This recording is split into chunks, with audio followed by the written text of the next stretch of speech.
स्वागत है आप सभी का न्यूज इंडिया की खास पेशकश सुर्खियां अखबार की में और मैं हूं आपके साथ आंचल कादियान। नमस्कार, आपके साथ मैं हूं सुरभि तिवारी और अब सबसे पहले हम बात कर लेते हैं पीएम इंटर्नशिप योजना की। दरअसल पीएम इंटर्नशिप योजना की शुरुआत तो हो चुकी है। प्रति माह अब इसमें 5,000 दिए जाएंगे। द हिंदू के साथ साथ अलग अलग अखबारों ने इस खबर को जगह दी है और द हिंदू में जहां फ्रंट पेज पर इस जगह को मिली है तो वहीं दूसरे बड़े अखबारों ने भी इस खबर को जगह दी है। पीएम इंटर्नशिप स्कीम की कल शुरुआत हो गई थी। योजना के तहत इंटर्नशिप के लिए चयनित युवाओं को 5,000 रुपए अब प्रतिमाह मिलेंगे। इसके अलावा इंटर्नशिप ज्वाइन करने पर उन्हें एक मुश्त 6,000 रुपए भी दिए जाएंगे। तो देखिए, स्कीम की घोषणा बजट में की गई है। हालांकि अभी इसे पायलट आधार पर शुरू किया गया है। इसे कैंडिडेट 12 अक्टूबर से अप्लाई कर सकेंगे। 12 अक्टूबर के बाद सभी कैंडिडेट जो भी इंटरेस्टेड है वो अप्लाई कर सकते हैं। कॉर्पोरेट अफेयर्स मिनिस्ट्री के सूत्रों ने ये भी जानकारी दी है कि अभी कंपनियों के लिए पोर्टल जो है वो शुरू कर दिया गया है, तो आप पोर्टल पर जाकर के अपना रजिस्ट्रेशन करवा सकते हैं, अपना इंटरेस्ट जाहिर वहां पर कर सकते हैं। कंपनियां अपनी ज़रूरत और इंटर्नशिप की पोस्ट की जानकारी वहां पर दे रही है। 10 अक्टूबर तक दी जाएगी सारी जानकारी। इसके बाद 12 अक्टूबर से कैंडिडेट के लिए पोर्टल जो है वो ओपन कर दिया जाएगा। कैंडिडेट 12 से 25 अक्टूबर तक अपनी योग्यता और अपनी जानकारी अपलोड कर सकेंगे। इसके बाद मिनिस्ट्री शॉर्ट लिस्टेड कैंडिडेट के लिए एक लिस्ट जो है वो कंपनी की तरफ से जारी की जाएगी। तो ऐसे में जो भी इंटरेस्टेड है वो 12 अक्टूबर तक अपना जो भी आपकी योग्यता है, आपका इंटरेस्ट है, वो सभी पोर्टल पर जाकर के जारी कर सकते हैं। पोर्टल भी आपको बता देते हैं, www.primeministry.com के नाम से पोर्टल आपको मिलेगा। तो आप गूगल पर जाकर के उस पर सारी की सारी जानकारी ले सकते हैं। 10 अक्टूबर तक जो भी इंफॉर्मेशन है इंटर्नशिप से रिलेटेड या फिर जो भी आपकी योग्यता है उससे रिलेटेड सारी की सारी इंफॉर्मेशन आपको 10 अक्टूबर तक मिल जाएगी। 10 अक्टूबर तक सारे इंफॉर्मेशन अपलोड हो जाएगी। 12 अक्टूबर से आप जो है अपना फॉर्म फिल कर सकते हैं, जो भी आप वहां से जानकारी लेना चाहते हैं। 10 अक्टूबर के बाद जानकारी लीजिए, 2 दिन का वक्त आपको मिलेगा। आप वहां पर फिर सारी की सारी इंफॉर्मेशन जो है वो फिल कर सकते हैं। ऐसे में कहा जा रहा है कि इस पोर्टल के लिए 800 करोड़ का जो है वो बजट निर्धारित किया गया। इस पूरे प्रोजेक्ट का बजट जो है वो 800 करोड़ का निर्धारित किया है।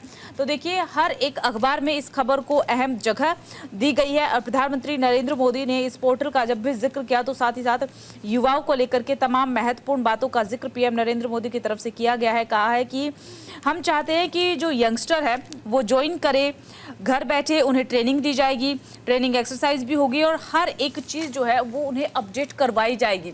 इससे रोजगार के अवसर जो है वो बढ़ेंगे युवाओं के लिए और युवाओं के लिए महत्वपूर्ण कदम उठाए। इस पोर्टल की शुरुआत हमने सिर्फ और सिर्फ युवाओं के भविष्य के लिए ही की है। तो बिल्कुल देखिए, मेरी सहयोगी जैसे इस बात की जानकारी दे रही थी। दरअसल इसमें 1 करोड़ के आसपास लगभग ये संख्या जो बताई गई है, 1 करोड़ युवाओं को गुण सीखने का मौका मिलेगा। यानी कि कई ऐसे स्किल्स होंगे जिनको और ज़्यादा शार्पन किया जाएगा और इसी इंटर्नशिप के बाद से उन्हें फिर अलग अलग उद्योग के तहत में जुड़ने का मौका भी मिलेगा, यानी अवसर प्राप्त होगा। साथ ही देखिए, पंजीकरण विजयदशमी से लेकर के 2 दिसंबर से इंटर्नशिप की शुरुआत होगी और प्रशिक्षण के लिए इच्छुक उम्मीदवार विजयदशमी यानी 12 अक्टूबर से पोर्टल पर अपना पंजीकरण करवा सकते हैं। कंपनियां 27 से चयन प्रक्रिया की शुरुआत करेंगी। 8 से 15 नवंबर तक ऑफर लेटर मिल जाएगा और साथ ही इंटर्नशिप 2 दिसंबर से शुरू कर दी जाएगी। यानी 2 दिसंबर के पहले जो भी पंजीकरण की आपकी प्रक्रिया होगी, यहाँ तक कि आपको ऑफर लेटर भी 2 दिसंबर के पहले ही मिल जाएगा, क्योंकि 2 दिसंबर वो तारीख तय की गई है जब इसकी इंटर्नशिप की शुरुआत होगी। और फिर जब इस इंटर्नशिप की शुरुआत 2 दिसंबर से हो जाएगी, 1 साल के लिए पूरी इंटर्नशिप आपको करवाई जाएगी। इसमें आरक्षण भी लागू होगा।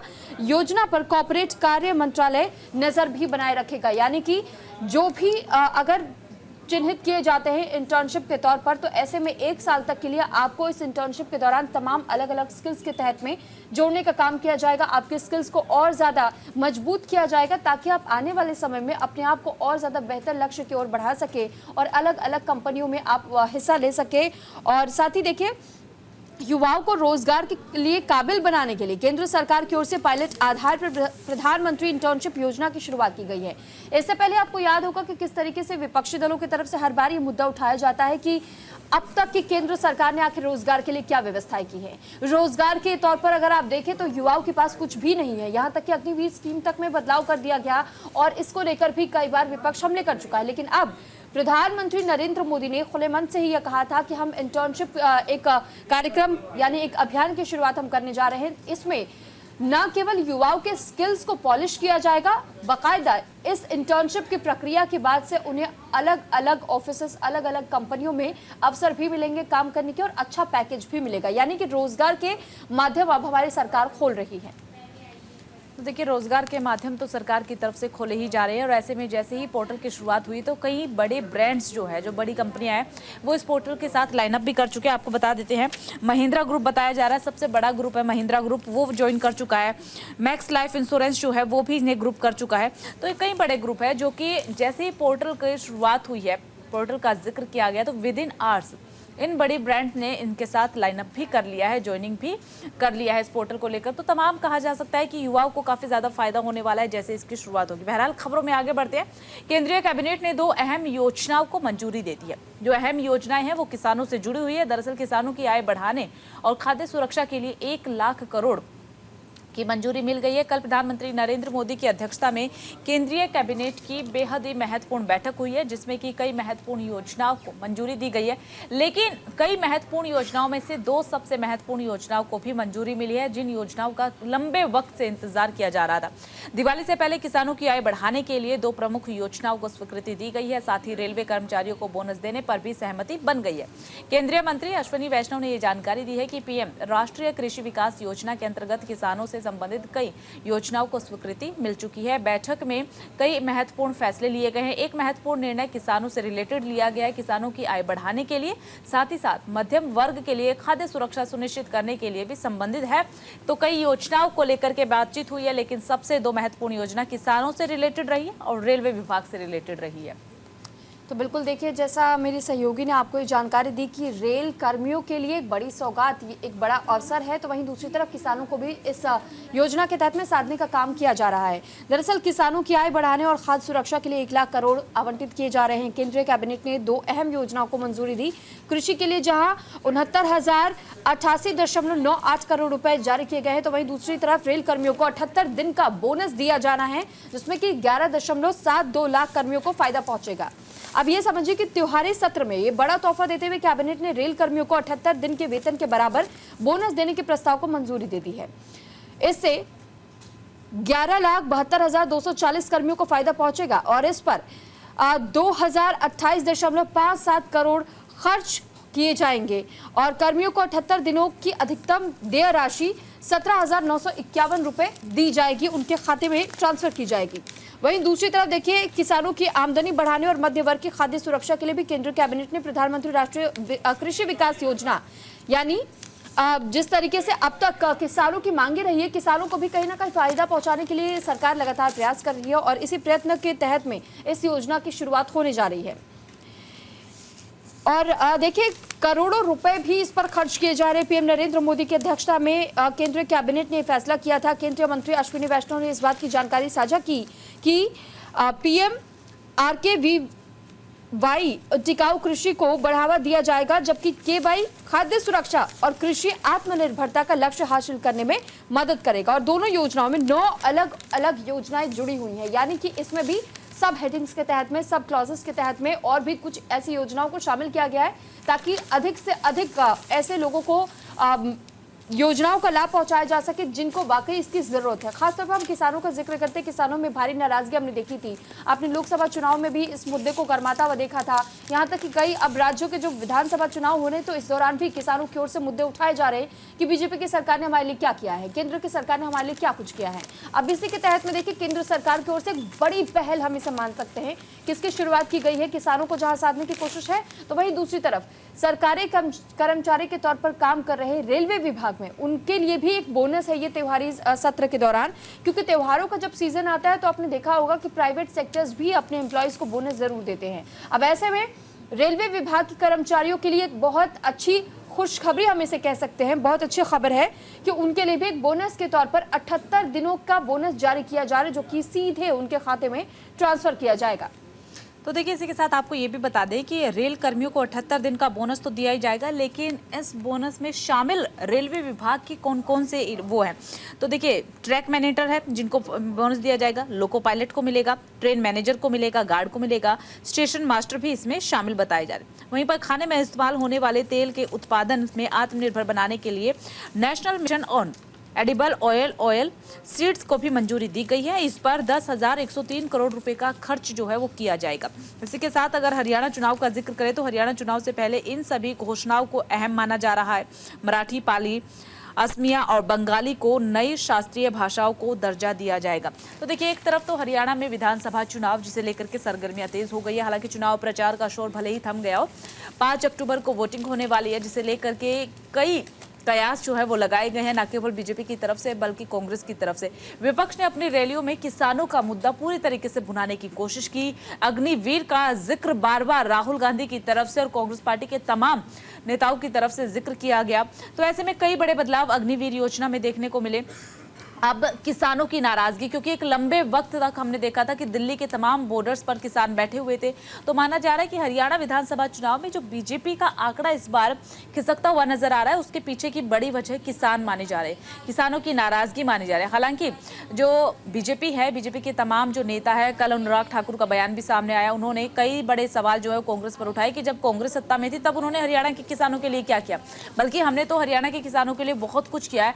और कल चुनाव प्रचार का शोर थमा तो वहीं पर कैबिनेट की बैठक में किसानों को लेकर के एक बड़ा फैसला लिया गया, किसानों की आय बढ़ाने को लेकर के फैसला लिया गया है। तो कहा जा सकता है कि बीजेपी को कहीं ना कहीं इस बात का एहसास है कि किसानों की नाराजगी तो है, खामियाजा ना भुगतना पड़े। इससे चुनाव से पहले कई बड़े ऐलान जो है वो बीजेपी की तरफ से किए गए हैं, लेकिन इन ऐलानों का कितना फायदा बीजेपी को हरियाणा विधानसभा चुनाव में मिलेगा या नहीं, ये 8 अक्टूबर को तस्वीरें भी स्पष्ट हो जाएगी। और योजनाओं का जिस तरीके से जिक्र बार बार किया गया है, इसका फायदा मिला है या नहीं, 8 अक्टूबर तक इंतजार करना होगा। बहरहाल खबरों में आगे बढ़ जाते हैं। हरियाणा चुनाव के लिए प्रचार खत्म हो चुका है। मतदान कल होना है। कल का दिन काफी ज्यादा महत्वपूर्ण है हरियाणा के लिए। 90 विधानसभा सीटों पर कल वोटिंग होगी। हरियाणा में प्रमुख राजनीतिक पार्टियों दल के नेता जो हैं, 90 सदस्यीय हरियाणा विधानसभा के लिए चुनाव प्रचार गुरुवार को समाप्त होने से पहले ही पूरे राज्य में रैलियां, रोड शो और नुक्कड़ सभा करते हुए नजर आए हैं। तो देखिए, एक श्रृंखला जो आयोजित की गई थी इन कार्यक्रमों की। राज्य में शनिवार को मतदान होगा। इस चुनाव में 101 महिलाओं सहित कुल 1031 उम्मीदवार चुनावी मैदान में हैं, जिसमें कि कांग्रेस और भाजपा दोनों ओर से 89 सीटों पर चुनाव लड़ रहे हैं। और ऐसे में अब ये देखना होगा कि हरियाणा की जो चुनावी तिकड़ी बिठाने की कोशिश की गई है, तो फिलहाल ऐसे में अब ये देखना होगा, क्योंकि अब देखिए मुकाबला माहौल बना मैनेजमेंट के तौर पे भी माना जा रहा है। मैनेजमेंट दरअसल बीजेपी को इसलिए कहा जा रहा है क्योंकि 10 सालों से इनके पास हरियाणा में अब तक सरकार रही है। हरियाणा में कांग्रेस को सत्ता विरोधी माहौल से वापसी की आस, तो माइक्रो मैनेजमेंट से हैट्रिक लगाने की कोशिश में इस वक्त बीजेपी बताई जा रही है। कांग्रेस के पक्ष में जाते जाते अब जाट वोट बैंक की काट में बीजेपी का दलित और अन्य जातियों के ध्रुवीकरण की भी प्रयास है। ये जो आप अखबार में इन कटिंग्स को देखेंगे तो आपको समझ में आएगा कि किस तरीके से, देखिए अमर उजाला ने भी इस खबर को अलग तरीके से छापने की कोशिश की है कि किस तरह ये पूरा मुकाबला माहौल बना मैनेजमेंट है। माहौल इसलिए लिखा गया है यहाँ पर क्योंकि तमाम ऐसे विपक्षी दल है जो माहौल बनाने की कोशिश तो कर रहे हैं बीजेपी के खिलाफ, लेकिन मैनेजमेंट के तौर पर यहाँ बीजेपी को दर्शाया गया है। इस तरफ आप देखेंगे राहुल गांधी की तस्वीर है, नायब सिंह माफ कीजिएगा पीएम मोदी की तस्वीर नायब सिंह सैनी के साथ, तो राहुल गांधी की तस्वीर को भी आप देखेंगे तो ये कांग्रेस बनाम बीजेपी पूरी तरीके से चुनाव हो चुका है। और इसी के तहत में माना जा रहा है कि हरियाणा चुनाव पर हर किसी की नजर रहने वाली है। क्या 10 सालों का शासन का रिपीटेशन होगा या फिर इस बार चुनावी तख्ता पलट होगा? बिल्कुल। और देखिए तस्वीरें आप देखिए, आप सबसे पहले यहाँ पर तस्वीर देखेंगे राहुल गांधी की। राहुल गांधी के साथ आपको भूपेंद्र सिंह हुड्डा नजर आने वाले हैं और सबसे बड़ी बात अशोक तंवर को भी आप इन तस्वीरों में देख पाएंगे।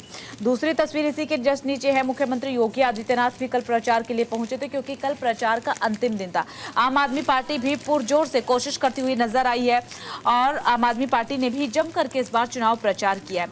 लेकिन जहां पर चुनाव प्रचार का शोर बीते दिन थमा, उसी के साथ अगर हरियाणा में 2 तस्वीरें कल के दिन बेहद ही महत्वपूर्ण देखने को मिली। सबसे पहले जिक्र करेंगे कांग्रेस का। राहुल गांधी पहुंचे थे, राहुल गांधी ने रैली को संबोधित किया और वहीं पर मंच के नीचे साइड में कार में बैठे इंतजार कर रहे हैं अशोक तंवर। हालांकि अशोक तंवर ने अपने सोशल मीडिया प्लेटफॉर्म पर 1 बजे एक्स पर पोस्ट करके बीजेपी के फेवर में वो पोस्ट किया था, बीजेपी की तारीफ उस पोस्ट में की गई थी। और वहीं पर ठीक 3 बजे का समय यानी कि 2 घंटे के बाद अशोक तंवर राहुल गांधी की रैली के बाहर खड़े हुए गाड़ी में इंतजार कर रहे हैं फोन कॉल का। फोन आएगा संबोधन समाप्त होगा, राहुल गांधी का फोन आएगा, वो जाएंगे मंच पर और कांग्रेस में शामिल हो जाएंगे। 3 से 4 साल पहले का ही जिक्र करें तो अशोक तंवर जो है वो कांग्रेस में ही थे, एक बड़ा चेहरा माने जाते हैं, दलित चेहरा माने जाते हैं। तो अब एक बार फिर से कांग्रेस में शामिल हो गए हैं। चुनाव से ठीक पहले तो बीजेपी को कहीं ना कहीं ये बड़ा झटका लगा, क्योंकि बीजेपी ने पूरे चुनाव के दौरान अगर आप रैलियों को उठा करके देखेंगे तो कांग्रेस को कमजोर साबित करने के लिए दलित चेहरा मुद्दा बनाने की कोशिश की है। यहां तक कि कुमारी सैलजा का भी उन्होंने बार बार नाम लिया। कुमारी सैलजा को बीजेपी ज्वाइन करने का ऑफर तक बीजेपी की तरफ से दे दिया गया था, लेकिन उसके बाद अब कांग्रेस ने यहां पर बड़ी बाजी मार डाली है कि अशोक तंवर को बीजेपी से हटा करके अपनी पार्टी में शामिल करवाना, वो भी चुनाव प्रचार के अंतिम दिन पर। तो कहीं ना कहीं बीजेपी के लिए एक बड़ा झटका है। बीजेपी ने जिस मुद्दे को भुनाने की कोशिश की, कांग्रेस ने उसी मुद्दे पर अपनी पकड़ मजबूत यहां पर बना ली है। खैर 8 अक्टूबर को रिजल्ट सामने आएंगे, 5 अक्टूबर को वोटिंग होने वाली है, 90 विधानसभा सीटें हैं। आप अपने मत का इस्तेमाल जरूर कीजिएगा। 8 अक्टूबर को अब तस्वीरें स्पष्ट हो जाएंगी कि क्या सत्ता परिवर्तन होता है, हवा जिस तरफ नजर आ रही है क्या हवा वही रहने वाली है या फिर कुछ और इस बार देखने को मिलेगा। और चलिए अब इसी के साथ खबरों में हम आगे बढ़ेंगे। खबर झारखंड से जुड़ी हुई है। दरअसल झारखंड चुनाव के लिए ओडिशा राजभवन को चुनावी वॉर रूम में बदल दिया गया है। बीजेडी को लेकर ये जानकारी सामने आई। बीजेडी की ओर से दरअसल इस बात को हर किसी के समक्ष रखा गया। द हिंदू में इस खबर को आप देख और पढ़ पाएंगे। झारखंड विधानसभा चुनाव को लेकर के ये बड़ा अपडेट सामने आया। तो देखिए, आपको बता दें बीजू जनता दल यानी कि बीजेपी ने गुरुवार को आरोप लगाया है कि झारखंड विधानसभा चुनाव के लिए ओडिशा राजभवन चुनावी वोट रूम में बदल गया है। पार्टी ने आरोप लगाया है कि इस गरिमापूर्ण संबोधन में प्रमुख राजनीतिक पैंतरेबाजी की जा रही है। एक प्रेस कॉन्फ्रेंस की गई। प्रेस कॉन्फ्रेंस को ही संबोधित करते हुए बीजेपी नेताओं ने कहा है कि झारखंड के पूर्व मुख्यमंत्री राज्यपाल रघुवर दास के इर्द गिर्द बड़ी राजनीतिक गतिविधियों ने ओडिशा राजभवन की गरिमा को धूमिल कर दिया है। राजभवन की अपनी एक गरिमा होती है और ये राजनीति से ऊपर है। असम के मुख्यमंत्री हेमंत बिस्वा शर्मा, जो झारखंड के लिए भाजपा के चुनाव सह प्रभारी भी हैं, और पूर्व उपराष्ट्रपति वेंकैया नायडू की ओडिशा राजभवन की हालिया यात्रा में उनके इरादों पर सवाल खड़े कर दिए हैं। बीजेपी की राज्यसभा सदस्य सुल्ता देव ने कहा है। तो देखिए, फिलहाल झारखंड में काफी कुछ उथल पुथल यहाँ पर देखने को मिल रही है। तमाम गंभीर आरोप जो हैं वो लगाए जा रहे हैं। राजभवन की अपनी एक गरिमा है, उसे धूमिल करने का काम किया जा रहा है। साथ ही ये कहा जा रहा है कि झारखंड के पूर्व मुख्यमंत्री राज्यपाल रघुवर दास के इर्द गिर्द जो राजनीतिक गतिविधियां बढ़ रही है, उससे ओडिशा में राजभवन की गरिमा को धूमिल किया गया है। राजभवन की अपनी एक गरिमा होती है, राजनीति से ऊपर है राजभवन की गरिमा, लेकिन उसे धूमिल करने का काम जो है वो किया जा रहा है। असम के मुख्यमंत्री हेमंत बिस्वा शर्मा, जो झारखंड के लिए भाजपा के चुनाव सह प्रभारी भी हैं, और पूर्व उपराष्ट्रपति वेंकैया नायडू की ओडिशा राजभवन की हालिया यात्रा में उनके इरादों पर सवाल खड़े कर दिए गए हैं। उनके इरादों पर भी सवाल खड़े किए गए हैं। उससे पहले भी झारखंड के मुख्यमंत्री को लेकर के तमाम जो आरोप है वो भी लगाए, लेकिन जो ये सवाल खड़े किए गए वो आपको बता दें कि बीजेपी की राज्यसभा सदस्य सुल्ता देव ने कई बातों का जिक्र करते हुए ये तमाम सवाल जो हैं वो झारखंड पर खड़े किए हैं। झारखंड में भी विधानसभा चुनाव होने वाले हैं, उससे पहले यहाँ पर भी सरगर्मियां जो है वो बढ़ती हुई नजर आ रही है। आरोपों का दौर अभी से ही देखने को मिला। हालांकि अभी तक विधानसभा चुनाव की तारीखों का ऐलान नहीं हुआ है।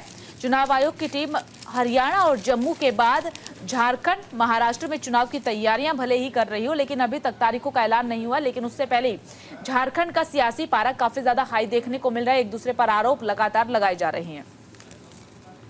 देखिए, बीजू जनता दल की ओर से जिस तरीके से इस बात की जानकारी साझा की गई और ये बताया गया कि अब वॉर रूम में तब्दील कर दिया गया है, और साथ ही साथ उड़ीसा के राजभवन को वॉर रूम में तब्दील किया गया। वॉर रूम दरअसल एक ऐसी जगह है जहां पर पूरी तरीके से चुनाव को मॉनिटर किया जाएगा।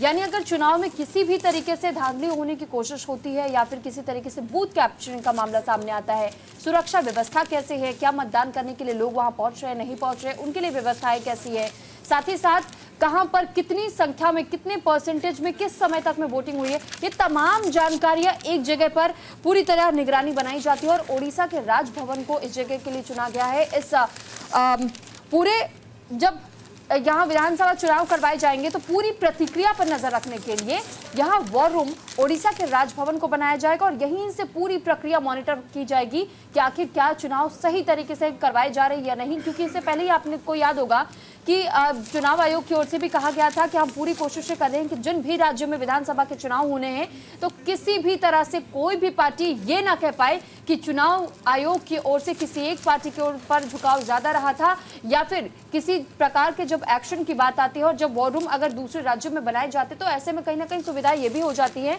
कि आपके लिए वो मॉनिटर करना आसान हो जाएगा दूसरे राज्यों में जब चुनाव होंगे। तो ऐसे में कहीं वो कनेक्ट करने की कोशिश की जा रही है कि जो मानसिकता है विपक्षी दलों की, बार बार जो निशाना साधा जाता है चुनाव आयोग को लेकर भी या फिर तमाम जो इस वक्त जिनकी सरकारें रहती हैं उनको लेकर भी, कि वो धांधली करने की कोशिश करते हैं, लेकिन चुनाव आयोग इस पर चुप्पी साध जाता है। अब वॉर रूम के जरिए मॉनिटरिंग की व्यवस्था की जाएगी और इसके बाद देखना यह होगा कि क्या इसके बाद भी इस प्रकार की कोई शिकायतें आती है या नहीं आती हैं। फिलहाल खबरों में लगातार हम बने हुए हैं और साथ ही साथ तमाम अपडेट्स भी हम आप तक पहुंचा रहे हैं, लेकिन यहाँ रुकेंगे एक छोटे से ब्रेक के लिए। ब्रेक के बाद एक बार फिर आप सभी का सुर्खियां अखबार की में स्वागत है। चलिए खबरों में आगे बढ़ जाते हैं। बीजेपी ने खराब सड़कों पर आम आदमी पार्टी को निशाना बनाया है और आम आदमी पार्टी की तरफ से अभियान की शुरुआत की गई है। लगातार आम आदमी पार्टी के तमाम सांसद, नेता, विधायक सड़कों पर नजर आ रहे हैं। खराब सड़कों का जायजा लिया जा रहा है। अभियान की शुरुआत की आम आदमी पार्टी की तरफ से कहा गया है कि दिवाली से पहले दिल्ली वासियों को तमाम अच्छी सड़कें देने का काम आम आदमी पार्टी करेगी। इसी अभियान को लेकर के बीजेपी ने आम आदमी पार्टी को घेरा है। दरअसल भारतीय जनता पार्टी की दिल्ली इकाई ने गुरुवार को राजधानी की सड़कों पर गड्ढों को उजागर करने के लिए पूर्व मुख्यमंत्री और आप प्रमुख अरविंद केजरीवाल के कटआउट लगाकर के अभियान शुरू किया। कटआउट सड़कों के क्षतिग्रस्त हिस्सों पर लगाए गए थे और उन पर संदेश लिखा था कि बधाई हो दिल्ली, ये सबसे भ्रष्ट सरकार के गड्ढे हैं। अभियान पर प्रतिक्रिया देते हुए आपने कहा कि भाजपा ने केजरीवाल को झूठे मामले में फंसाकर दिल्ली की प्रगति को रोकने की पूरी कोशिश की, लेकिन उनके रिहा होने के बाद से पूरे शहर में युद्ध स्तर पर काम हो रहा है। दिल्ली भाजपा अध्यक्ष वीरेंद्र सचदेवा ने कहा कि हम केजरीवाल सरकार के झूठ को उजागर कर रहे हैं, जिसने कि दिल्ली की सड़कों पर 10 साल की अक्षमता और भ्रष्टाचार को प्रदर्शित किया है। हम मुख्यमंत्री और उनके मंत्रियों को बेनकाब कर रहे हैं, जो मीडिया इवेंट आयोजित करने में व्यस्त रहते हैं, जबकि हम उनको वास्तविकता दिखा रही हैं। तो लगातार आम आदमी पार्टी और बीजेपी में झड़प देखने को मिल रही है। जुबानी हमला यहां पर तेज हो गया है। आम आदमी पार्टी का कहना है कि दिल्ली का विकास कार्य जो है वो रोकने का काम भाजपा की तरफ से किया गया है। दूसरी तरफ बीजेपी का साफ ये कहना है कि ये गड्ढे आप देखिए कि किस तरीके से दिल्ली की सड़कों की हालत है। हर जगह पर आपको गड्ढे यहाँ पर नजर आने वाले हैं। कोई काम नहीं हुआ है। पिछले 10 साल से सत्ता में आम आदमी पार्टी है, लेकिन उसके बाद भी दिल्ली के विकास के लिए कोई काम नहीं किया गया। दूसरी तरफ आम आदमी पार्टी का ये कहना है कि बीजेपी ने काम को रोका है। हमने दिल्ली के विकास के लिए तमाम काम किए, तमाम योजनाएं हमने बनाई है, लेकिन हम इम्प्लीमेंटेशन करते उससे पहले ही बीजेपी ने साजिशें रच दी, षड्यंत्र आम आदमी पार्टी के खिलाफ रचा और हमारे तमाम दिग्गज चेहरों को, खुद अरविंद केजरीवाल को जेल में डलवा दिया। अब जैसे ही अरविंद केजरीवाल जेल से बाहर आए, हम दिल्ली में युद्ध स्तर पर काम कर रहे हैं। हमने दिल्ली वासियों को भरोसा दिया, आश्वासन दिया है कि हम दिवाली से पहले दिल्ली वासियों को तमाम खूबसूरत सड़कें देंगे और सड़कों का जायजा लेने के लिए हर रोज आम आदमी पार्टी के विधायक, सांसद सड़कों पर उतरे हुए हैं, जायजा खुद ले रहे हैं। न केवल विधायक, सांसद बल्कि मुख्यमंत्री आतिशी भी इन दिनों सड़कों पर नजर आ रही है। जो खराब सड़कें हैं वहां पर जाकर के उनका जायजा लिया जा रहा है और साफ निर्देश दिए गए हैं तमाम अधिकारियों को कि सड़कें दिवाली से पहले बन जानी चाहिए। इसी के साथ जब गलियों में निकलते हैं, सड़कों पर निकलते हैं मंत्री, तो वहां की जनता से भी रूबरू होते हैं, जनता से भी बात करते हैं, उनकी समस्याओं को भी जानने की कोशिश की जाती है कि आपकी क्या कुछ समस्याएं हैं, ताकि उन समस्याओं को जल्द से जल्द हम सुलझा सके। तो ये जो जंग है वो तो लगातार यहाँ पर जारी है, लेकिन इस जंग की वजह से जो नुकसान है वो दिल्ली वासियों को उठाना पड़ रहा है। बहरहाल खबरों में आगे बढ़ते हैं और जिक्र कर लेते हैं इजरायल का, क्योंकि इजरायल ने हिजबुल्लाह के खुफिया मुख्यालय पर बमबारी फिर से कर दिया। द हिंदू के साथ साथ तमाम न्यूज़पेपर है जिन्होंने अहम जगह इस खबर को दी है। तो देखिए, आपको बता दें कि इजरायल की सेना ने कहा है कि उसने लेबनान की राजधानी में हिजबुल्लाह के ठिकानों पर फिर से हमला किया है। हिजबुल्लाह के 15 लोग भी यहाँ पर ढेर हुए हैं। तो नवभारत टाइम्स के साथ साथ अलग अलग, यानी कि आपको हर एक अखबार में ये खबर दिखेगी, क्योंकि ये बेहद ही बड़ी खबर रही है। और ये जानकारी हम आपको दे दें कि इजराइल ने जब एयर स्ट्राइक किया तो इसमें हिजबुल्लाह के 15 लोग और ढेर कर दिए गए। यहाँ तक कि ये भी अब सवाल उठ रहा है कि क्या ईरान के न्यूक्लियर ठिकानों को भी निशाना बना सकता है इजराइल, क्योंकि इससे पहले आपको याद होगा कि कैसे एक वीडियो जारी किया गया था न्यूक्लियर प्लांट को लेकर भी और पावर प्लांट को लेकर भी, और साथ ही साथ ये भी ईरान को लेकर ये कहा गया था कि कहीं ना कहीं देखिए ये सबसे बड़ा एनर्जी का फॉर्म है और ईरान के लोगों को अगर सबसे ज्यादा हानि पहुंच सकती है तो इसकी सप्लाई जब ठप हो जाएगी तो सबसे ज्यादा लोग परेशान यहां पर होंगे और ये एक गहरी चोट होगी ईरान के लोगों के लिए। तो कौन कितना मजबूत है अब ये देखना होगा, क्योंकि एक और जहां अली खामेनेई ये कहते हैं कि हमें अल्लाह का आशीर्वाद पूरी तरीके से मिल रहा है और इसी वजह से हम आगे बढ़े हैं और अल्लाह की वजह से हमें ये जीत मिल रही है, तो दूसरी तरफ बेंजामिन नेतन्याहू की ओर से ये कहा जा रहा है कि हमारे लोगों को जिस तरीके से टारगेट किया गया, हमारे लोगों को जिस तरह मौत के घाट उतारा गया और जैसे हमने देखा अपनी आंखों के सामने अपने लोगों को जान गंवाते हुए, तो इसका बदला हम हर हाल में हर कीमत पर लेंगे। और इसी के तहत में हमने अब तक कई एयर स्ट्राइक्स और सर्जिकल स्ट्राइक्स देखी है।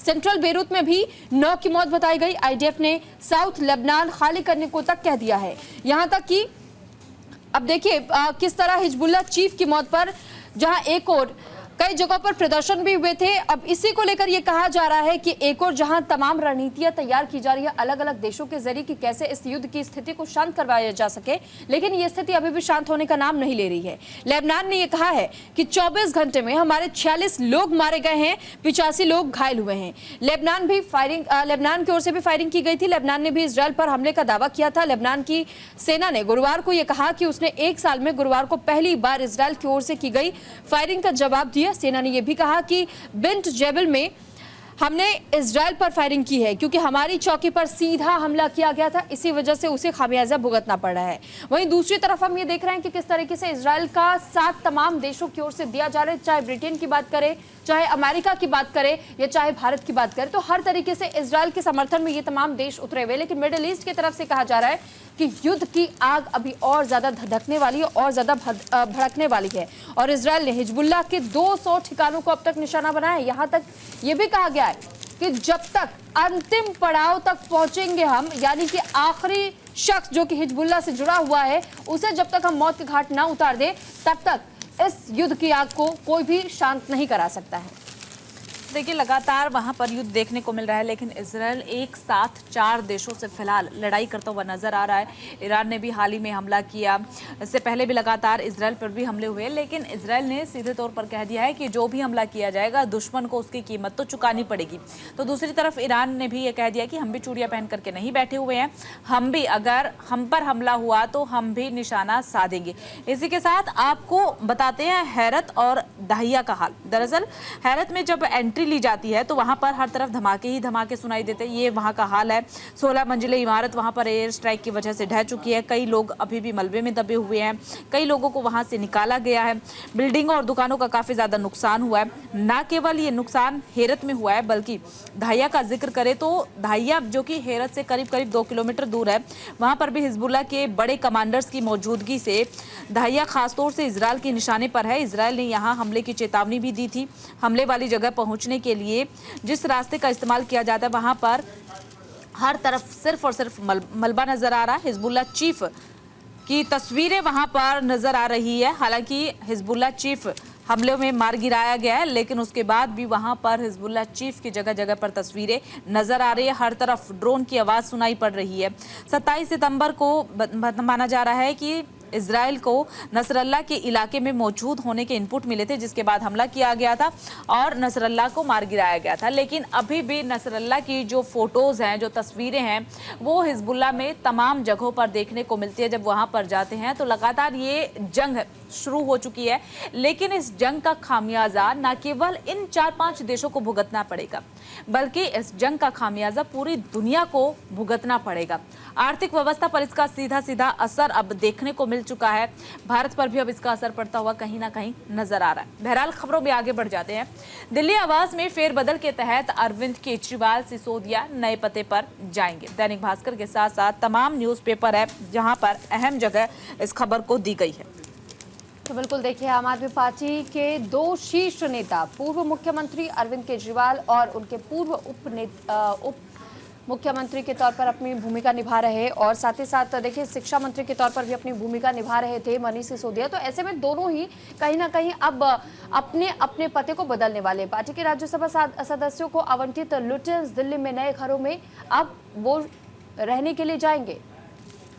बिल्कुल, देखिए आपको बता दें कि आम आदमी पार्टी के संयोजक दिल्ली के पूर्व मुख्यमंत्री अरविंद केजरीवाल अब लुटियंस जोन के 5 फिरोज शाह रोड बंगले में रहेंगे। आप मुख्यालय के करीबी का ये बंगला है जहां पर वो शिफ्ट होने वाले हैं, उनकी परिवार के साथ ही रहने वाले हैं। ये बंगला पंजाब से पार्टी के राज्यसभा सदस्य अशोक मित्तल के नाम पर आवंटित है। अशोक मित्तल के परिवार के साथ अब अरविंद केजरीवाल रहने वाले हैं।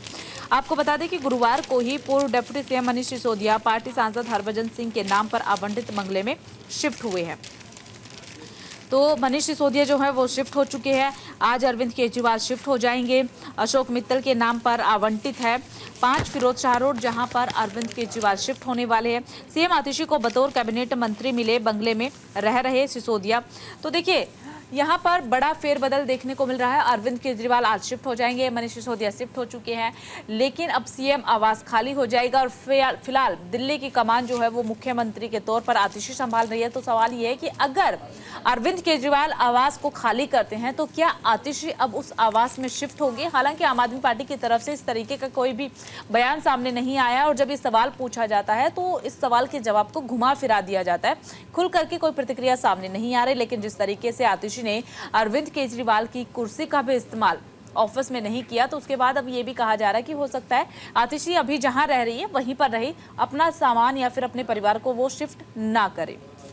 तो बिल्कुल देखिए जिस तरह केजरीवाल का अब नया पता होगा, ये बताया जा रहा है कि 5 फिरोज शाह रोड पर आज शिफ्ट हो जाएंगे।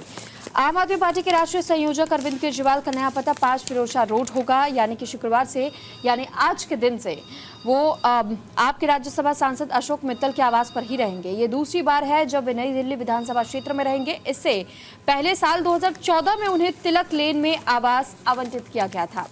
इसके बाद से वे सिविल लाइन में शिफ्ट हो गए थे और बृहस्पतिवार को आप मुख्यालय में दिल्ली सरकार के मंत्री और सौरभ भारद्वाज ने इस बात की जानकारी साझा की थी कि केजरीवाल शुक्रवार को आधिकारिक मुख्यमंत्री आवास खाली कर देंगे। अब देखना यह होगा, क्योंकि आपको ज्ञात होगा कि जब मुख्यमंत्री का पदभार ग्रहण किया था आतिशी ने, तो आतिशी की ओर से किस तरह एक कुर्सी खाली छोड़ी गई थी। इसको लेकर भी बहुत ज्यादा राजनीति हुई थी, लेकिन अब जब क्योंकि आवास खाली कर रहे हैं पूर्व मुख्यमंत्री अरविंद केजरीवाल और जब पदभार ग्रहण किया था दिल्ली की नई मुख्यमंत्री आतिशी ने, तो कुर्सी अरविंद केजरीवाल क्योंकि उस पर बैठा करते थे, तो एक कुर्सी उन्होंने खाली छोड़ दी थी और ये कहा था कि जैसे भगवान राम 14 सालों का वनवास काट करके आए थे, तो उसी तरीके से ये कुर्सी तब तक खाली रहेगी जब तक दिल्ली के असली हकदार के तौर पर मुख्यमंत्री का नाम अगर किसी को जाता है, मुख्यमंत्री की गद्दी किसी को जानी चाहिए, तो वो अरविंद केजरीवाल को, और जब तक वो मुख्यमंत्री दोबारा बनकर नहीं लौट आते तब तक ये कुर्सी खाली रहेगी। मैं सिर्फ पदभार ग्रहण कर रही हूं ताकि दिल्ली की जनता के लिए तमाम कार्यों को आगे बढ़ाया जा सके। हालांकि बहुत समय गुजरा है जब दिल्ली की जनता ने बहुत सी परेशानियां देखी है, क्योंकि अरविंद केजरीवाल उस दौरान जेल में थे और मुख्यमंत्री पद पर थे। लेकिन अब देखना यह होगा कि स्थिति आवास बदलने के बाद से क्या होती है। क्या मुख्यमंत्री के उस आवास पर रहने के लिए जाएंगी आतिशी, या फिर कुछ और भी तस्वीरें निकल करके सामने आएगी। बहरहाल खबरों में आगे बढ़ेंगे। खबर दिल्ली से ही है। दिल्ली के कालका जी मंदिर में करंट लगने की वजह से एक लड़के की जान चली गई। तो नवभारत टाइम्स में आप इस खबर को पढ़ पाएंगे। पुलिस ने इस बात की जानकारी साझा की कि दक्षिणी दिल्ली में कालका जी मंदिर परिसर में गुरुवार को सुबह एक 17 वर्षीय लड़के की करंट लगने की वजह से मौत हो गई, जिसके परिणाम स्वरूप भगदड़ मच गई थी, जिसमें कम से कम 6 लोग घायल हुए। ये घटना उस समय हुई जब मंदिर में नवरात्रि के पहले दिन सैकड़ों श्रद्धालु मौजूद थे। मामले से अवगत पुलिस अधिकारियों ने बताया कि रात करीब 12:30 बजे का समय था। करंट लगने की घटना सामने आई। एक तार के खुले रहने के कारण यह घटना हुई है, जिसके इस्तेमाल नवरात्रि की व्यवस्था के तहत मंदिर में हैलोजन फ्लड लाइट लगाने के लिए किया जा रहा था। तार टूट करके लोहे की रेलिंग के संपर्क में आ गया, जिसका इस्तेमाल श्रद्धालुओं की कतारों को नियंत्रित करने के लिए किया जा रहा था और इसी दौरान ये पूरा हादसा हुआ। तो देखिए, आपको बता दें कि कालकाजी मंदिर में नवरात्र से ठीक पहले छात्र की करंट लगने की वजह से जान चली गई। बुधवार रात को दर्शन करने के लिए 6 छात्र वहां पर पहुंचे हुए थे, तो ऐसे में एक छात्र की जान चली गई है, 6 अन्य घायल भी बताई जा रही हैं। 9वीं में पढ़ता था ये छात्र। बुधवार रात 12:40 पर यह दर्दनाक हादसा हुआ है, जब छात्र की जान चली गई है। नवरात्रि के मौके पर कालकाजी मंदिर में दर्शन करने के लिए गया था ये छात्र, लेकिन करंट लगने की वजह से जान चली गई। मृतक छात्र की पहचान जो है वो बहरामपुर गाजियाबाद निवासी मयंक के तौर पर हुई है। करंट की चपेट में आने की वजह से 6 अन्य लोग बुरी तरीके से झुलसे हैं। घायलों को गंभीर अवस्था में एम्स में एडमिट करवाया गया है। सफदरजंग अस्पताल में एडमिट करवाया गया है, जहां पर इलाज फिलहाल चल रहा है। सभी घायलों की स्थिति जो है वो खतरे से बाहर की बताई जा रही है। हादसे के बाद दर्शन रोक दिए गए, हालांकि बाद में मरम्मत के बाद बिजली की सप्लाई भी शुरू होते ही फिर से दर्शन चालू कर दिए गए हैं। पुलिस को हादसे की जैसे ही सूचना मिली तो घटनास्थल पर पुलिस के कई जवान पहुंच गए। बुधवार रात करीब 12:40 का ये पूरा मामला बताया जा रहा है। शुरुआती जांच में पता चला है कि नवरात्र को लेकर के जगह जगह हेलोजोन बल्ब लगाए गए थे, उसकी एक तार टूट करके गिर गई थी, जिसके चलते ये हादसा हुआ है। तार टूट गई, लेकिन किसी ने भी उस तार की तरफ ध्यान नहीं दिया, या फिर यूं कहा जा सकता है कि लापरवाही बरती गई। लापरवाही का ही खामियाजा 9वीं क्लास में पढ़ने वाले मयंक को भुगतना पड़ा है। फिलहाल पुलिस ने धारा 289, 125(9) और 106(1) BNS के तहत ये पूरा मामला दर्ज करके जांच शुरू कर दी है। साउथ ईस्ट जिला के डीसीपी राजेश देव ने जानकारी दी है कि कालकाजी मंदिर में नवरात्रि के मौके पर भक्त दर्शन करने के लिए आए थे, तब यह हादसा हुआ है। मंदिर के रामप्याऊ और लोटस टेम्पल के पास मर्जिंग पॉइंट पर कुछ श्रद्धालुओं को बिजली की तार की चपेट में आने की वजह से करंट लग गया। सूचना मिलने पर BSES के कर्मचारी और पुलिसकर्मी भी मौके पर पहुंच गए थे, जहां पता चला कि घायलों को PCR वैन और ERV की मदद से अस्पताल पहुंचाया गया है। अस्पताल के नाम बताए जा रहे एम्स और सफदरजंग अस्पताल, जहां पर एडमिट करवाया गया, इलाज वहां पर चल रहा है। फिलहाल इस पूरे मामले की जांच पड़ताल की जा रही है। क्राइम टीम को सूचना दी गई है, क्राइम टीम को बुलाया गया है और क्राइम टीम इस पूरे मामले को समझने की कोशिश कर रही है। हर एक स्थिति का जायजा वहां पर लिया गया है। जो लोग वहां पर थे, जो श्रद्धालु वहां पर थे, उनसे भी पूछताछ की गई है कि आखिरकार हुआ कैसे ये सब कुछ। बहरहाल खबरों में आगे बढ़ जाते हैं। वांगचुक की रिहाई न होने के दावे पर कोर्ट ने सरकार से हल्फनामा मांगा है। द इंडियन एक्सप्रेस के साथ साथ तमाम न्यूज़पेपर में इस खबर को अहम जगह जो है वो दी गई है। आपको बता दें कि क्लाइमेट एक्टिविस्ट सोनम वांगचुक मामले में दिल्ली हाई कोर्ट के समक्ष सॉलिसिटर जनरल तुषार मेहता ने बताया है कि निषेधाज्ञा रद्द कर दी गई है। इसके बाद वांगचुक समेत अन्य प्रदर्शनकारियों को बुधवार को राजघाट ले जाया गया। राजघाट पर सभी ने महात्मा गांधी को श्रद्धांजलि अर्पित की, उन्हें नमन किया। तो बिल्कुल देखिए, दिल्ली के विभिन्न हिस्सों में सभा और विरोध प्रदर्शन पर रोक लगाने वाले दिल्ली पुलिस के आदेश को वापस ले लिया गया है। साथ ही जलवायु कार्यकर्ता सोनम वांगचुक और उनके सहयोगियों को नजरबंदी से रिहा भी कर दिया गया था। आपको ये भी याद होगा कि किस तरीके से लद्दाख से पैदल यात्रा करके दिल्ली जिस दौरान पहुंच रहे थे सोनम वांगचुक अपने तमाम कार्यकर्ताओं के साथ में, उनके जो सहयोगी थे उनके साथ में, लेकिन उन्हें अचानक से सिंघू बॉर्डर पर ही हिरासत में ले लिया गया। और न केवल सोनम वांगचुक को, लेकिन उनके साथ जो तमाम सहयोगी थे उन सबको भी हिरासत में लिया गया था। और क्योंकि हिरासत में लिए जाने की जो अवधि होती है वो महज 24 घंटों की होती है, 24 घंटे के बाद उन्हें रिलीज करना होता है। इसको लेकर भी बहुत ज्यादा विरोध जाहिर किया गया था और तमाम विपक्षी दलों की ओर से भी कहा गया था कि हम उस थाने जाएंगे जहां पर इस वक्त हिरासत में रखा गया सोनम वांगचुक को, क्योंकि सोनम वांगचुक ने 2 अक्टूबर को यह कहा था कि हम सिर्फ इतना चाहते हैं कि हम राजघाट पहुंच सके, बापू को श्रद्धांजलि दे सके और साथ ही अपनी मांगों को सरकार के समक्ष रख सके।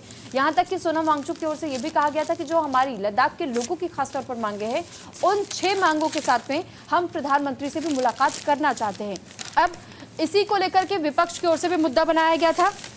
और अब देखिए, इस बात की भी जानकारी जब सामने आई थी कि मुख्य न्यायाधीश मनमोहन और न्यायमूर्ति तुषार राव और गोडेला की पीठ के समक्ष पेश सॉलिसिटर जनरल तुषार मेहता ने बृहस्पतिवार को ये जानकारी दी कि पीठ वांगचुक की रिहाई की मांग करने वाली और निषेधाज्ञा को चुनौती देने वाली याचिकाओं पर सुनवाई कर रही थी। वांगचुक सहित लद्दाख के लगभग 120 लोगों को पुलिस ने कथित तौर पर दिल्ली में ही सीमा पर हिरासत में लिया था। इसको लेकर भी कई सवाल खड़े किए गए थे कि अगर कोई दिल्ली आना चाहता है तो फिर उसे इस तरीके से रोका क्यों जाता है, जबकि ये महज बेहद ही शांतिपूर्ण तरीके से दिल्ली पहुंच रहे थे, किसी प्रकार का कोई भी हट नहीं किया गया था, बावजूद इसके आखिर हिरासत में क्यों लिया गया था। इस पर फिलहाल कई और सवाल है, कई और तस्वीरें हैं जो कि अभी भी साफ होनी बाकी है। लेकिन अब देखना ये होगा कि क्या सोनम वांगचुक की तरफ से लद्दाख के लोगों के जब 6 मांगों को रखा जाएगा, इस पर सरकार कोई प्रतिक्रिया देती है या नहीं, या फिर इसके अलावा भी किसी और तस्वीर को हमें दिखाई जाएगी और उसी तस्वीर को स्वीकारने को भी कहा जाएगा। अब इंतजार उस क्षण का है कि इस मामले को लेकर फैसला क्या होगा। बहरहाल खबरों में आगे बढ़ जाते हैं और बात बिहार की कर लेते हैं, क्योंकि बिहार इन दिनों पानी पानी हो चुका है। बिहार में पानी के बहाव से एक और पुल जो है वो ध्वस्त हो गया है।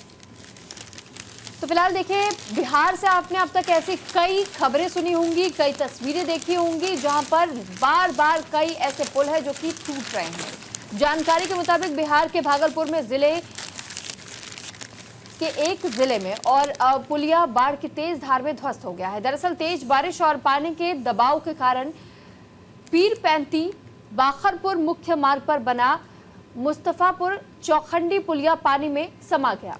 वहीं इस पुलिया के बह जाने की वजह से पीरपैंती बाखरपुर मुख्य मार्ग पर आवागमन भी पूरी तरीके से बाधित हुआ है। यानी कि आंचल, हमने ये देखा है कि बिहार में जब भी बाढ़ जैसे हालात होते तो खासतौर पर पुल तो ध्वस्त होते हैं, लेकिन आम लोगों को खासी दिक्कतों का सामना यहाँ करना पड़ता है। बिल्कुल, देखिए आपको बता दें कि दरअसल बारिश जो है वो नेपाल में हो रही है, उसी का खामियाजा बिहार को भुगतना पड़ रहा है। नेपाल में लगातार 60 घंटे 70 घंटे से बारिश हुई, जिसके बाद सारा का सारा पानी बिहार में आ गया और बिहार भी पानी पानी हो गया। पुल तो ध्वस्त हुआ ही हुआ, लेकिन तमाम लोगों को भी मुश्किलों का सामना यहाँ पर करना पड़ा। देखिए आपको बता दें कि गंगा के जल स्तर में बढ़ोतरी हुई है। झारखंड में हुई तेज वर्षा से पानी में आए बहाव के कारण गुरुवार को बिहार के भागलपुर जिले के पीरपैंती में दुधिया धार पर बना एक पुल जो है वो ध्वस्त हो गया। कोई पहली बार ऐसा नहीं है कि बिहार में कोई पुल ध्वस्त हुआ, और नई बात नहीं है, क्योंकि बिहार में अक्सर पुल ध्वस्त होते रहते हैं, जिसे लेकर के राजनीति भी गर्म हो गई है और तमाम सारे सवाल पुल ध्वस्त होने को लेकर के अक्सर हमने देखा है कि बिहार की राजनीति में उठाए जाते हैं, लेकिन फिर भी उसकी तरफ कोई ध्यान यहाँ पर नहीं दिया जाता है। पानी के तेज बहाव में बिहार झारखंड को जोड़ने वाला NH80 पर बने 2 डायवर्जन भी बह गए। न केवल एक पुल, बल्कि जो बिहार और झारखंड की कनेक्टिविटी के लिए मार्ग बनाया गया वो मार्ग भी पूरी तरीके से ढह चुका है। तस्वीरें भी आपको लगातार हम दिखा रहे हैं, ये तस्वीरें आप देखिए कि किस तरीके का वहां पर हालात बना हुआ है बिहार में। इसके अलावा आपको बता दें, मिर्जा चौकी भेगिया मुख्य मार्ग के बीच ऊपर बंधा के समीप भी पुल का निर्माण किया गया था, लेकिन डायवर्जन पानी के तेज बहाव की वजह से वो भी बह गया है। तो पुल का निर्माण पंचायत समिति की योजना से 2006 में हुआ था। इसके निर्माण में 8.25 लाख रुपए का खर्चा भी आया था, लेकिन सारे के सारे पैसे तो बाढ़ बारिश के पानी में बह गए। बहरहाल खबरों में आगे बढ़ जाते हैं, क्योंकि रानी लक्ष्मीबाई की मूर्ति को लेकर के भी लगातार दिल्ली में घमासान मचा हुआ है। फिलहाल मूर्ति को पार्क में स्थापित कर दिया गया है। दिल्ली विकास प्राधिकरण ने गुरुवार को कहा कि उसने झांसी की रानी की प्रतिमा को करोल बाग के झंडे वाला चौराहे से सदर बाजार के ईदगाह पार्क में स्थानांतरित कर दिया है और इसे वहां पर स्थापित करने की प्रक्रिया भी शुरू कर दी गई है। अधिकारियों ने बताया कि बुधवार रात को दिल्ली पुलिस और रैपिड एक्शन फोर्स की कड़ी सुरक्षा बैरिकेडिंग के बीच प्रतिमा को हटा दिया गया है। कड़ी सुरक्षा इसीलिए क्योंकि इस पूरे मामले को लेकर के दिल्ली में विवाद भी हुआ। विवाद होने के बाद मामला कोर्ट तक भी पहुंचा। डीडीए के प्रवक्ता ने कहा है कि बुधवार को एमसीडी द्वारा प्रतिमा को पार्क में लेकर के आया गया है और डीडीए इसे स्थापित करने की प्रक्रिया में फिलहाल है। प्रतिमा को क्रेन की मदद से उठा करके पार्क में रखा गया है। तो फिलहाल देखिए, आपकी जानकारी के लिए बता दें कि दिल्ली विकास प्राधिकरण यानी डीडीए ने गुरुवार को पुलिस और अर्धसैनिक बलों की कड़ी सुरक्षा के बीच रानी झांसी रोड स्थित शाही ईदगाह के पास रानी लक्ष्मीबाई और उनके 2 सेनापतियों की प्रतिमा लगाने का काम शुरू कर दिया। मुस्लिम समुदाय इन प्रतिमाओं को लगाने का कई दिनों से विरोध कर रहा था, जिसे देखते हुए प्रतिमाओं को पुलिस की निगरानी में रखा गया है। सुरक्षा के कड़े इंतजाम भी किए गए हैं। प्रतिमाओं के पास लोग नहीं पहुंचे और डीडीए के कर्मचारियों को काम में बाधा नहीं हो, इसके लिए पुलिस ने बैरिकेडिंग तक की थी। यहां तक कि देखिए, जब ये मामला हाईकोर्ट पहुंचा था तो हाईकोर्ट का फैसला डीडीए के पक्ष में ही आया था। दरअसल इसी संबंध में ईदगाह कमेटी हाईकोर्ट गई हुई थी, जिसमें हाईकोर्ट ने डीडीए के पक्ष में फैसला सुनाया और हाईकोर्ट के हस्तक्षेप के बाद लक्ष्मीबाई और उनके 2 सेनापतियों की प्रतिमा लगाने का रास्ता साफ किया गया था। और इसीलिए जब डीडीए की ओर से कहा गया था कि रानी लक्ष्मीबाई की प्रतिमा को यहाँ स्थापित किया जाना चाहिए, इसके खिलाफ मुस्लिम समुदाय की ओर से बहुत ज्यादा बगावत भी किया गया था, विरोध जाहिर किया गया था।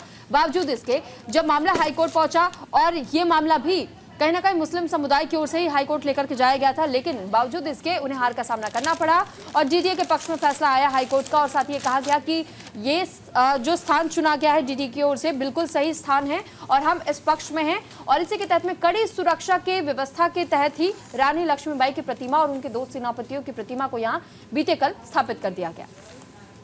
चलिए अब खबरों में आगे बढ़ जाते हैं, बात पंजाब की कर लेते हैं, क्योंकि पंजाब में 35 स्थानों पर रेल ट्रैक पर किसानों ने धरना दिया है। 17 ट्रेन इससे प्रभावित हुई है, यात्री परेशान रहे हैं। दैनिक जागरण ने इस खबर को अहम जगह दी है। साथ ही आपको बता दें कि तमाम अखबार है जिसमें अहम जगह मिली है। किसान संगठन अपनी मांगों को लेकर के रेल रोको प्रदर्शन कर रहे हैं। रेलवे ट्रैक पर बैठकर ट्रेन को रोक कर बैठे रहे, जिससे कि ट्रेनें तो प्रभावित हुई, लेकिन जो आम नागरिक है उन्हें भी तमाम मुश्किलों का सामना करना पड़ा है। किसान संगठनों की ओर से मुक्तसर के रेलवे स्टेशन पर धरना शुरू किया गया। कुछ किसान रेलवे ट्रैक पर बैठे और बाकी प्लेटफॉर्म पर बैठे रहे। पटियाला में भी भारतीय किसान यूनियन के मेंबर्स ने रेलवे ट्रैक पर धरना लगा दिया। तो बिल्कुल देखिए, पंजाब में लंबे समय से किसान की ओर से जहां कई ऐसी मांगे रखी गई हैं, तो वहीं अब इसको लेकर के रेल रोको आंदोलन के तहत में एक बार फिर से किसान उतारू है। अब भारतीय किसान यूनियन के मेंबरों ने रेलवे ट्रैक पर धरना लगा दिया है। गुरदासपुर रेलवे स्टेशन पर भी किसानों ने धरना देना शुरू किया। बड़ी संख्या में किसान पहुंच रहे हैं इस धरना में शामिल होने के लिए। फिरोजपुर में भी किसानों का धरना प्रदर्शन शुरू हो चुका है और इसी के तहत में ये तस्वीरें आप अलग अलग अखबारों में देख पाएंगे। तो देखिए, किसानों ने कोई पहली बार नहीं है कि पंजाब में इस तरीके का रेल रोको प्रदर्शन टाइप में कुछ किया हो, बल्कि लगातार किसान जो है अपनी नाराजगी जाहिर कर रहे हैं, जब समय समय पर प्रोटेस्ट करते रहते हैं। शंभू बॉर्डर पर भी एक लंबे वक्त तक किसान बैठे रहे थे। अब उस वक्त भी हमने देखा था कि न केवल शंभू बॉर्डर पर बैठे थे बल्कि रेलवे ट्रैक पर भी किसान बैठे हुए थे। इससे किसान अपनी नाराजगी जाहिर कर रहे हैं, लेकिन कहीं ना कहीं किसानों की नाराजगी की वजह से आम जनता को भी खामियाजा भुगतना पड़ता है। देखिए, कल 17 ट्रेनें थी जो कि प्रभावित हुई। ऐसे में तमाम यात्रियों को कई दिक्कतों का सामना करना पड़ा है। एमएसपी की मांग को लेकर के, एमएसपी की गारंटी समेत 12 मांगों को लेकर के किसानों ने गुरुवार को पंजाब में 35 स्थानों पर रेल ट्रैक पर धरना दिया। न केवल रेल ट्रैक पर बल्कि रेलवे स्टेशन पर भी किसान बैठे थे। आपको बता दें कि धरने के कारण ट्रेनों को अलग अलग स्टेशनों पर रोका गया। इससे कई ट्रेनें प्रभावित हुई, आम लोगों को मुश्किलों का सामना करना पड़ा है। तो देखिए, तस्वीरें भी आपको दिखाई कि किस तरीके से जो किसान है वो अपनी नाराजगी जाहिर करते हुए नजर आ रहे हैं। और ये आंदोलन आज का नहीं है, बल्कि ये आंदोलन एक लंबे वक्त से चला आ रहा है, लेकिन उसके बाद भी इसकी तरफ किसी भी सरकार की तरफ से ध्यान नहीं दिया जा रहा है। बहरहाल खबरों में आगे बढ़ जाते हैं। CAQM की रिपोर्ट देख करके सुप्रीम कोर्ट भड़क गया है। सुप्रीम कोर्ट ने कहा है कि कड़वी सच्चाई ये है कि दिल्ली में हर साल बढ़ रही वायु प्रदूषण की समस्या से निपटने के लिए कुछ भी नहीं किया जा रहा। सर्वोच्च न्यायालय ने यह कहा है कि राष्ट्रीय राजधानी में वायु प्रदूषण से निपटने के लिए गठित वायु गुणवत्ता प्रबंधन आयोग CAQM के आदेशों का उल्लंघन करने वालों पर कोई भी मुकदमा नहीं चलाना चाहता है। न्यायमूर्ति AS ओका ने कहा है कि हर कोई जानता है कि चर्चा के अलावा कुछ भी नहीं हो रहा है, यह कड़वी सच्चाई है। पीठ ने न्यायमूर्ति A अमानुल्लाह और न्यायमूर्ति AG मसीह भी शामिल थे। पिछले हफ्ते अदालत ने CAQM को एक हल्फनामा भी दायर करने के लिए कहा था, जिसमें कि दिल्ली की खराब हवा के प्रमुख कारणों में से पराली जलाने से निपटने के लिए उठाए गए कदमों का भी विवरण मांगा गया था। देखिए, सुप्रीम कोर्ट की तरफ से सीधा कह दिया गया है कि कुछ नहीं किया जा रहा है, कोई काम नहीं हो रहा है। पंजाब, हरियाणा व आयोग को पराली जलाने की घटनाओं से नहीं रोका जा रहा है, जिसे लेकर के सुप्रीम कोर्ट की तरफ से फटकार जो है वो लगाई गई है। केंद्र व आयोग से एक हफ्ते में स्थिति की रिपोर्ट भी मांगी है। 16 अक्टूबर को फिर एक बार इस पूरे मामले को लेकर के सुनवाई होगी। इससे पहले 2 बार भी सुनवाई इस मामले को लेकर के हो चुकी है। अब एक बार फिर इस मामले को लेकर के सुनवाई होगी। बता दें कि सुनवाई के दौरान क्या कुछ कहा है। केंद्र ने कोर्ट से कहा कि वैवाहिक दुष्कर्म का अपराधीकरण ना करे, जेल में जाति आधारित भेदभाव बढ़ाने वाले नियम को रद्द करे, सदगुरु को योग पर तमिलनाडु पुलिस को कार्रवाई से रोका जाए। ये सुप्रीम कोर्ट की तरफ से तमाम बातों का जिक्र जो है वो किया गया है कल सुनवाई के दौरान। लेकिन जो महत्वपूर्ण फोकस जो है वो प्रदूषण को लेकर के रहा है, CAQM की रिपोर्ट को लेकर के रहा है। और फटकार जो है वो हरियाणा, पंजाब दोनों ही गवर्नमेंट को लगाई गई है और सीधा कहा है कि आपने अब तक जो जो कदम उठाए हैं वो मुझे बता दीजिए। 16 अक्टूबर को सुनवाई होगी, आप पूरा ब्यौरा लेकर के सुप्रीम कोर्ट आइएगा। फिलहाल यहाँ पर वक्त हो चला एक छोटे से ब्रेक का। ब्रेक के उस पार खबरों का सिलसिला जारी रहेगा।